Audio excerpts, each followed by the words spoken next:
واقعہ معراج کو غیر مسلموں نے انکار شروع کر دیا اور معراج کو ماننے سے انکار کر دیا۔ آپ صلی اللہ علیہ وآلہ وسلم نے ارشاد فرمایا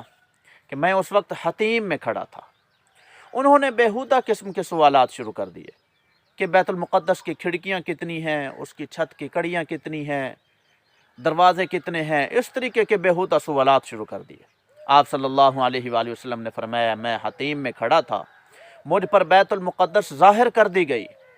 اور میں ان کو دیکھ کر، اللہ پاک نے جو پردے ہٹا دیے، میں اس کو دیکھ رہا تھا اور اس کو دیکھ کر، اس کی کڑیاں اور ان چیزوں کو دیکھ کر گن گن کے میں ان لوگوں کو بتا رہا تھا۔ وہ حیران تو ہو رہے تھے مگر اس کے باوجود ایمان نہیں لائے، اور وہ لوگ بھی تھے کہ جنہوں نے